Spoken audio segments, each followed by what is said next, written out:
Le 14 juillet est l'occasion de célébrer la fête nationale française. Et cela ne se limite pas aux frontières de l'Hexagone. Nous sommes aujourd'hui à l'ambassade du Canada à Ottawa, où plus de 1200 invités étaient attendus. En effet, chaque année, dignitaires et compatriotes sont invités à la réception de l'ambassadeur et 2016 n'a pas fait exception. Après un cocktail réservé aux invités d'honneur, la fête s'est déplacée dans les jardins où des centaines de personnes ont pu profiter du vin et des mets français. Nicolas Chappuis a fait un bref discours évoquant la visite prochaine du Premier ministre Manuel Valls ainsi que les perspectives économiques entre la France et le Canada. Il a remercié les commanditaires de l'événement avant de finir son allocution sur la commémoration du centenaire de la Première Guerre mondiale. Le gouvernement fédéral canadien était représenté par la ministre Carla Qualtrough qui est revenue sur l'amitié entre nos deux pays. On voulait délivrer le message que nos deux pays sont très proches et c'est plus que les amis, c'est presque la famille.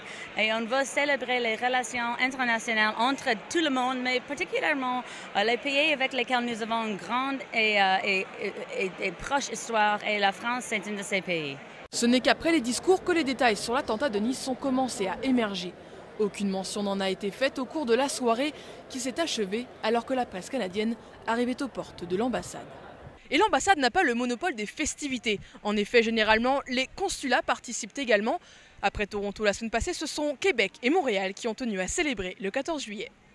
Tout avait bien commencé au 500 Grande Allée Est, la nouvelle adresse du consulat de France de Québec. Pour son dernier 14 juillet, comme chef de poste dans la capitale nationale, Nicolas Chibaïev a reçu près de 300 invités. Élus français et personnalités québécoises avaient répondu à l'appel du diplomate français qui a rappelé les valeurs de la République. Donc bonne fête nationale du 14 juillet à toutes et à tous.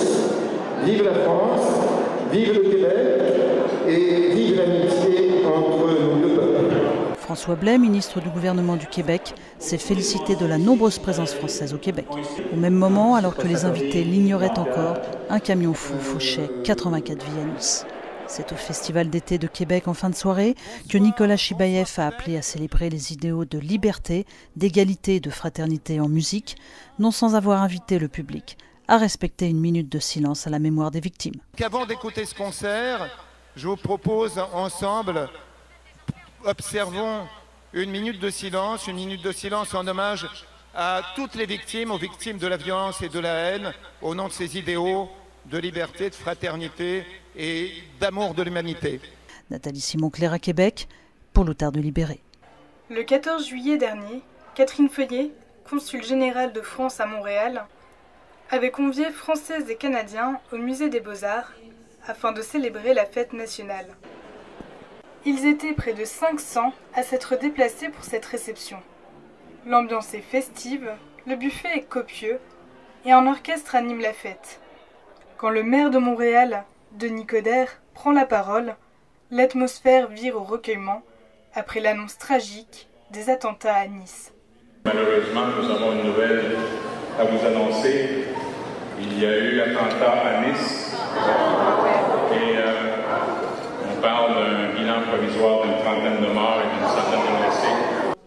Parmi les invités, la ministre de l'Immigration, de la Diversité et de l'Inclusion, Kathleen Veil, le député des Français d'Amérique du Nord, Frédéric Lefebvre, qui avait fait le déplacement depuis New York, mais également Bernard Landry, ancien Premier ministre du Québec. La fête s'est poursuivie à l'Union française, où près de 200 personnes ont participé aux nombreuses activités. Buffets, chansonniers et jeux de plein air, sous le regard du célèbre coq du bar de l'Association française. Un reportage de Léopoldine Froen et Conrad Vitas pour l'Otard de Libéré. Vous l'aurez compris, le 14 juillet 2016 aura été marqué par les attentats survenus à Nice jeudi soir. Au lendemain du drame, l'ambassadeur de France au Canada, Nicolas Chappuis, s'apprêtait à prendre la parole pour la première fois devant les médias canadiens, alors que de nombreux hommages continuaient à se multiplier à travers tout le pays.